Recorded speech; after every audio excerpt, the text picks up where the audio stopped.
Si l'on essaie de se représenter l'homme le plus puissant du monde antique, on pense direct à des trucs grandioses. Des armées titanesques, des palais de marbre ou des richesses absolument infinies, quoi. Ouais, c'est clair, on imagine le stéréotype de l'empereur intouchable. Exactement. On imagine un individu dont le moindre petit caprice est un ordre absolu.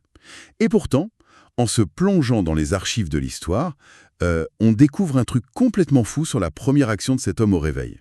Et ce n'était pas de se délecter de son pouvoir, n'est-ce pas? Ah bah pas du tout. Son premier réflexe quotidien, en fait, ça consistait à s'asseoir dans un silence total et à imaginer avec une précision presque clinique qu'il perdait absolument tout. Tout. Son statut, sa famille, sa santé, enfin, sa propre vie même. C'est ça. Et honnêtement, c'est une image qui bouscule complètement nos repères actuels. Ouh, ça pulvérise littéralement le paradigme de notre époque. Parce que, bon, aujourd'hui, on baigne dans une culture de la positivité qu'on pourrait qualifier de toxique. La fameuse injonction permanente à penser positif à tout prix. Voilà. L'idée dominante aujourd'hui, qu'on voit placardée partout sur les réseaux sociaux ou même sur les tasses à café, c'est que la moindre pensée sombre risque d'attirer le malheur. Genre la loi de l'attraction, quoi. Si tu penses à un truc négatif, paf, ça t'arrive. C'est exactement ça. Visualiser l'échec est perçu comme une sorte de prophétie autoréalisatrice. Et c'est une vision qui est non seulement épuisante à maintenir au quotidien, mais qui, ironiquement, rend extrêmement fragile face aux véritables secousses de l'existence. D'accord. Décortiquons tout ça. Parce que c'est exactement ce paradoxe que nous allons explorer pour notre plongée d'aujourd'hui. Les sources qui alimentent cette analyse sont des extraits de Premeditatio Malorum, Finding Strength in Foresight, ainsi que les préceptes centraux du livre Stoïcisme quotidien. Des textes absolument passionnants d'ailleurs. Carrément. Et la mission de cette exploration approfondie, c'est de comprendre les rouages de cette technique mentale ancienne qui semble radicalement contre-intuitive. Le but affiché, c'est d'éradiquer la peur de l'avenir et cette terreur constante de perdre ce que l'on aime. Ce qui est fascinant ici, c'est de voir que le secret des plus grands esprits de la Rome antique, pour trouver cette fameuse paix intérieure, ce n'était surtout pas de sourire béatement à la vie. Non, c'était plutôt de regarder le pire scénario possible droit dans les yeux. C'est tout à fait ça. Le terme latin au cœur de nos documents d'aujourd'hui, c'est premeditatio malorum, ce qui se traduit sans aucun détour par la préméditation des mots. La préméditation des mots, ça sonne presque comme un chef d'accusation au tribunal, hein? Un peu oui. Mais préméditer dans ce contexte, c'est concevoir et préparer consciemment. Et les mots englobent vraiment tout, les tragédies, les deuils, la ruine financière, la maladie. Donc on n'est pas juste sur un petit coup de blues passager ou un pessimisme de façade. Ah non, pas du tout. C'est un exercice intellectuel d'une rigueur absolue. L'idée, c'est de s'installer mentalement dans le pire pour en cartographier tous les contours. Mais pour un esprit contemporain, la démarche frôle presque le masochisme psychologique, en fait. Pourquoi s'infliger volontairement la vision terrifiante de la perte de sa propre maison ou de son emploi? C'est la grande question. En lisant les textes, l'image qui vient direct à l'esprit, c'est celle de ces athlètes de très haut niveau qui s'entraînent avec un gilet lesté de plomb. Ah, c'est une excellente métaphore, ça. Ouais, on court avec des kilos supplémentaires, on s'impose un fardeau totalement artificiel qui brûle les muscles pendant l'effort. Pour que le jour J soit plus facile. Voilà. L'idée étant que le jour de la vraie compétition, lorsqu'on retire ce fameux gilet, la gravité semble avoir miraculeusement disparu et la course devient d'une fluidité déconcertante. En gros, on surcompense à l'entraînement pour banaliser l'effort réel. Et pour pousser cette métaphore du gilet lesté jusqu'au bout, le poids supplémentaire ici sert à modifier la structure même de nos attentes cognitives. C'est-à-dire? Eh bien, les philosophes stoïciens avaient compris de manière empirique ce que la neurologie et la psychologie moderne expliquent très bien aujourd'hui par l'anatomie du traumatisme. Donc la science moderne leur donne raison. Totalement. Lorsqu'une catastrophe survient, la douleur pure de la perte n'est en fait qu'une partie du problème. Ce qui provoque le véritable effondrement psychologique, ce qui tétanise un individu de l'intérieur, c'est la stupeur. Le fameux effet de surprise? C'est ça. C'est le décalage d'une violence inouïe entre une attente de sécurité absolue qu'on avait intégrée et une réalité qui devient soudainement hostile. Ouais, parce que le cerveau humain déteste viscéralement l'imprévu. Surtout quand ça représente une menace vitale ou sociale. L'amygdale, qui est notre centre d'alerte, s'emballe totalement face à une situation pour laquelle elle ne possède aucun schéma préalable. Exactement. Elle panique. Le gouffre, entre l'idée que mon existence est stable et garantie et la réalité où tout vient de s'effondrer, ça crée un vertige insoutenable. C'est le principe du précipice en fait. La chute est destructrice en grande partie parce qu'on tombe de très haut, sans avoir vu le bord s'approcher. On marche tranquillement et bam, on tombe. Voilà. La premeditatio malorum force l'esprit à descendre en rappel consciemment et très régulièrement au fond de ce précipice. On va voir ce qu'il y a en bas. C'est ça. En visualisant la perte, on crée un schéma cognitif de la catastrophe. Si l'événement redouté se produit réellement un jour, la douleur sera évidemment présente, déchirante même, mais le choc cognitif paralysant sera désamorcé. Parce que l'esprit reconnaîtra le terrain au lieu de s'y fracasser à l'aveugle. Exactement. C'est une ingénierie de la résilience qui est absolument fascinante quand on l'étudie de près. Fascinante, oui. Mais si la théorie semble implacable sur le papier, le passage à la pratique pose de vraies questions quand même. Les sources de notre analyse détaillent les routines de figures historiques massives. Des vrais poids lourds de l'Antiquité. Ouais. L'empereur Marc Aurèle qui dirigeait le monde civilisé depuis des tentes glaciales sur le front germanique. On a Sénèque, un conseiller politique richissime qui a fini par tout perdre. Ou encore Épictète. Qui, lui, est né esclave, il faut le rappeler. C'est fou ça. Épictète dont le pire scénario n'était pas la perte d'une fortune, mais littéralement la torture physique quotidienne. On parle d'existence aux antipodes les unes des autres. Mais elles étaient toutes unies par cette même pratique quotidienne. C'est ça. Chaque matin, au réveil, ils prenaient le temps d'imaginer la destruction totale de leur univers. Et les textes précisent bien qu'il ne s'agissait pas d'une sorte de réflexion philosophique abstraite menée vite fait une fois par an lors d'une retraite spirituelle dans les montagnes. Ah non, c'était vraiment régulier. C'était une hygiène mentale matinale, aussi indispensable que de se laver le visage ou de se nourrir. C'est là que ça devient vraiment intéressant. Parce que, on va pas se mentir, il y a un énorme point de friction avec ce que l'on sait aujourd'hui de la santé mentale. Je vois très bien où tu veux en venir. Bah oui, la psychologie clinique moderne nous met constamment en garde contre les dangers de la rumination. Si demain matin, quelqu'un s'assoit avec son café pour visualiser en détail l'incendie de sa maison, le licenciement de son entreprise ou pire, la maladie d'un proche, Le rythme cardiaque va s'accélérer direct. voilà, le cortisol va inonder l'organisme, l'alarme va sonner de partout. N'est-ce pas la recette clinique infaillible pour déclencher des crises de panique quotidiennes et s'enfermer dans une anxiété chronique? C'est une objection tout à fait légitime. Mais la distinction entre la rumination angoissée et la préméditation stoïcienne, c'est précisément la clé de voûte de l'exercice. C'est-à-dire, c'est quoi la nuance? Eh bien, la rumination, c'est une spirale incontrôlée.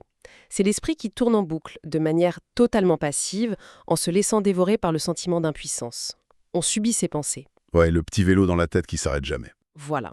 La visualisation, pratiquée par ces philosophes en revanche, est un acte clinique, volontaire, temporellement délimité et extrêmement analytique. On n'est pas la victime de sa pensée. On en est le metteur en scène en fait. Exactement. On en est le metteur en scène. Et l'objectif premier de cette mise en scène, paradoxalement, n'est pas seulement de se préparer au pire, mais de combattre un phénomène neurologique très silencieux, l'adaptation hédonique. Ah, l'adaptation hédonique. C'est ce mécanisme diabolique qui fait que l'on finit toujours par s'habituer à tout, même à l'extraordinaire, jusqu'à ne même plus le voir. C'est ça. D'un point de vue évolutif, le cerveau humain est conçu pour filtrer les stimuli constants afin d'économiser de l'énergie et de rester à l'affût des nouvelles menaces potentielles. Comme le bruit du frigo qu'on finit par ne plus entendre. Parfaitement. Un bruit de fond finit par disparaître de notre conscience. Mais malheureusement, ce mécanisme s'applique aussi à ce que nous avons de plus précieux dans la vie. La fameuse santé de fer dont on jouit sans y penser. Le toit au-dessus de notre tête, la présence rassurante d'un conjoint de longue date, tout cela devient une ligne de base invisible. L'acquis se transforme en dû.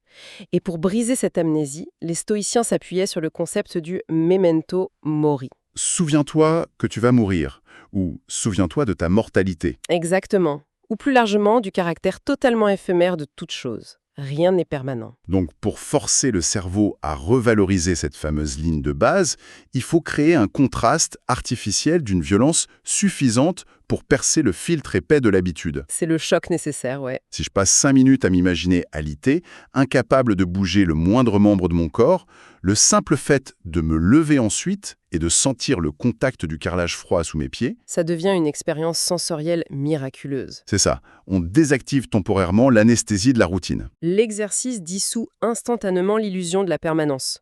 Quand on réalise viscéralement, vraiment au creux de l'estomac, que chaque élément de notre vie est en réalité un simple prêt à durée indéterminée qui peut être révoqué à la seconde même. La perception du présent bascule complètement. Totalement. Un repas banal, une marche sous la pluie, un simple échange avec un collègue, tout ça reprend des couleurs éclatantes. La préméditation malorum matinale est donc d'abord et avant tout une machine incroyable à générer une gratitude féroce et immédiate pour l'instant faisant. C'est un outil de l'appréciation massive pour les jours de beau temps, quoi. La gratitude permet d'illuminer un quotidien paisible. Mais on est d'accord que la gratitude seule ne sert pas à grand-chose quand un véritable ouragan détruit notre maison ou notre carrière. Non, en effet, que ça ne suffit plus à ce moment-là. Du coup, comment ce pont s'établit-il entre l'appréciation bien-être du présent et la pure survie psychologique lors d'un désastre concret? Les sources qu'on explore aujourd'hui mettent en avant une dimension beaucoup plus défensive de la méthode, il me semble. Absolument. Le volet défensif repose sur la préparation émotionnelle pure et dure. Les lettres de Sénèque à son ami Lucilius sont très claires à ce sujet. Qu'est-ce qu'il lui disait exactement? Il lui écrit de préparer son esprit à absolument tout ce qui peut advenir, sans aucune exception. Et Sénèque parlait vraiment d'expérience. Ah oui, il a eu une vie assez mouvementée, lui. C'est le moins qu'on puisse dire. Il a été l'homme le plus influent de tout Rome avant d'être brutalement exilé sur l'île aride de Corse. Il a été dépouillé de tous ses biens matériels et de son statut du jour au lendemain. Un vrai choc. S'il n'avait pas passé des années à préméditer la perte de sa colossale fortune, cet exil l'aurait littéralement détruit de l'intérieur. Ça me fait penser, ce mécanisme ressemble à s'y méprendre à un vaccin émotionnel. C'est très juste comme comparaison. En médecine, on s'injecte une souche virale inactivée ou affaiblie, n'est-ce pas? Le corps ne tombe pas malade, mais le système immunitaire est leurré et se met à produire des anticorps spécifiques. Et il garde ça en mémoire. Voilà. Et lorsque le vrai virus pathogène tente une invasion plus tard, les défenses sont déjà déployées. L'organisme reconnaît l'assaillant et le neutralise avant l'infection généralisée. S'asseoir dans le confort de son salon pour visualiser la mort de son entreprise, au fond, c'est s'injecter une dose contrôlée du pire. Si on leur relie cela à la vision d'ensemble de la thérapie cognitivo-comportementale moderne, pour filer cette comparaison médicale, il faut comprendre que ce vaccin émotionnel nécessite des rappels constants. Ah, ce n'est pas une seule dose à vie? Non, contrairement à certains vaccins physiques qui offrent une immunité à vie après une seule injection, la résilience mentale s'atrophie très vite si elle n'est pas sollicitée. C'est comme un muscle. Exactement. On ne peut pas visualiser une crise personnelle en 2015 et s'attendre à être totalement blindé 10 ans plus tard en cas de pépin. Le cerveau a besoin de cartographier continuellement les stratégies de survie. Pour que les chemins neuronaux restent actifs. C'est ça. En psychologie comportementale moderne, on appelle cela l'extinction de la peur. En exposant virtuellement l'esprit au scénario redouté, on désensibilise la réponse panique de l'amygdale. On calme l'alarme, en gros. Oui, et on active surtout le cortex préfrontal, qui est la zone de la logique, de la raison et de la planification. C'est hyper intéressant parce que pendant la simulation, l'esprit ne se contente pas de souffrir passivement dans son coin. Il commence instinctivement à chercher des issues. Le cerveau cherche toujours des solutions. Par exemple, on se dit « Si je perds ce poste demain, quelles sont mes économies réelles? Qui compose mon réseau de secours? Quelles compétences transférables puis-je mobiliser sur le marché ?» Et d'un coup, on reprend le contrôle. Voilà, on transforme une angoisse totalement nébuleuse et paralysante en un plan d'action hyper concret. Et c'est là que réside le malentendu central de notre époque concernant ces philosophies antiques. Beaucoup de gens pensent que le but du stoïcisme était d'ériger une forteresse imperméable pour ne plus rien ressentir et éviter la souffrance. L'image du sage insensible comme une pierre de marbre. C'est un mythe total. Ils avaient pleinement conscience que l'existence humaine garantit son lot de tragédies. C'est inévitable. L'objectif, tel que c'est formulé dans les textes originaux, c'est de traverser debout. Traverser debout. J'aime beaucoup cette formulation. La nuance est fondamentale. Il s'agit de maintenir sa posture verticale sous la tempête. Ne pas ramper, ne pas s'effondrer moralement. Le choc initial d'un deuil ou d'une faillite sera de toute façon amorti par les anticorps mentaux développés lors des fameuses visualisations. La tristesse reste intacte. On pleure, on souffre. Bien sûr. Mais la détresse panique, la perte totale de repères, ça, c'est évacué. Exactement. C'est toute la différence entre avoir mal et être détruit. Alors, la théorie historique est imposante, c'est vrai, mais les textes étudiés pour cette plongée ne nous laissent pas simplement avec de beaux concepts abstraits à méditer. Non, ils sont même très pragmatiques. Ils descendent vraiment dans l'arène du pragmatisme absolu en proposant un crash test à réaliser soi-même.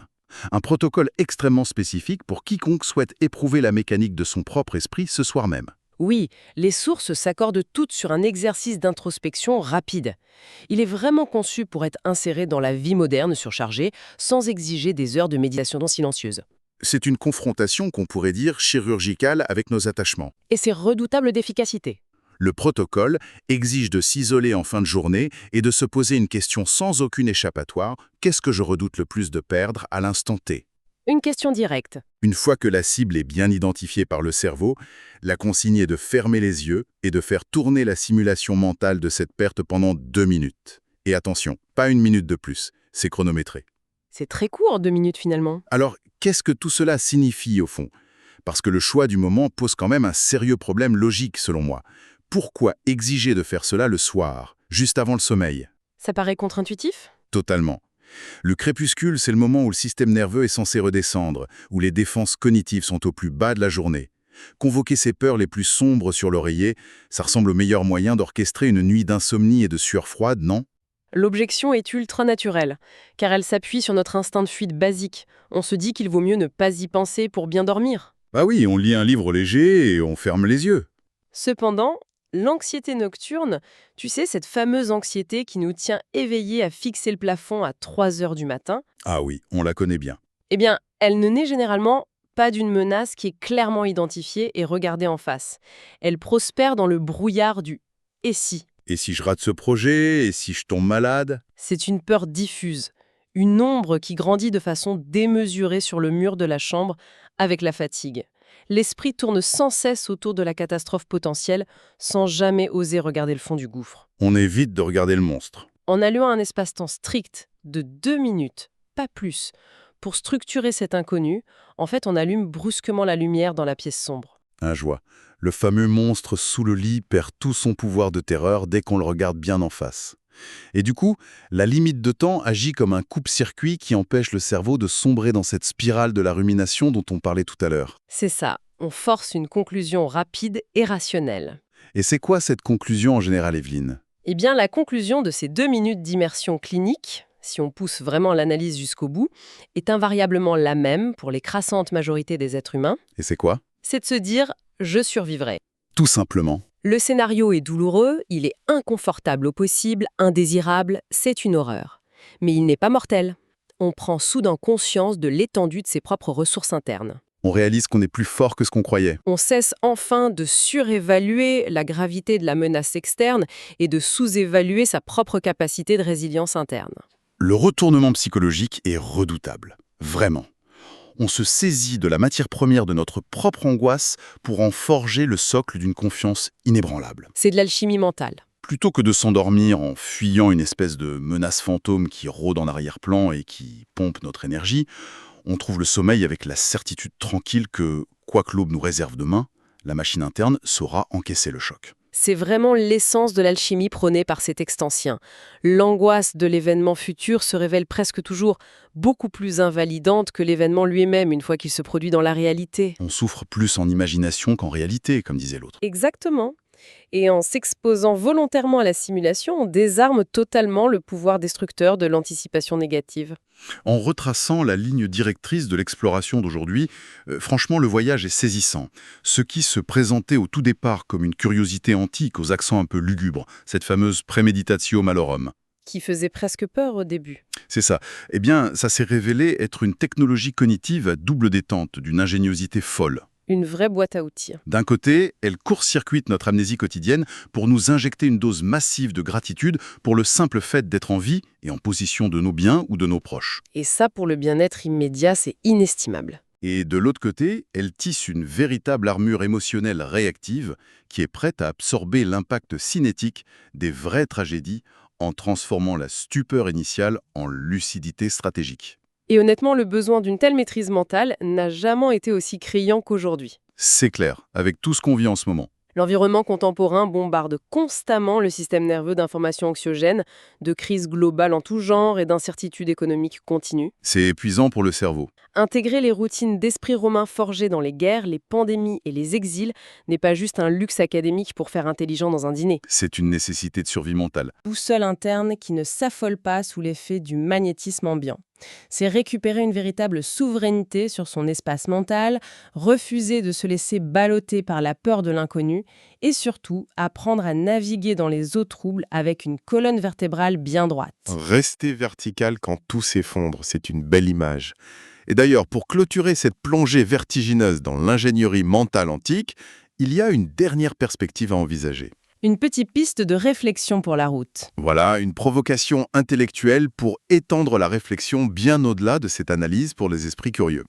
Nous avons vu comment imaginer la perte des éléments fondamentaux de notre vie, la santé, un conjoint, un toit, décupler notre appréciation de ces piliers essentiels. La gratitude par le contraste, oui. Mais que se produirait-il, par exemple, si l'on retournait cette arme redoutable contre les petits irritants de notre quotidien ? Si l'on appliquait la préméditation malorum à ce qui nous exaspère profondément chaque jour. Oh, c'est un terrain d'application fascinant, ça. Ça force vraiment à repenser l'intégralité de nos réactions épidermiques.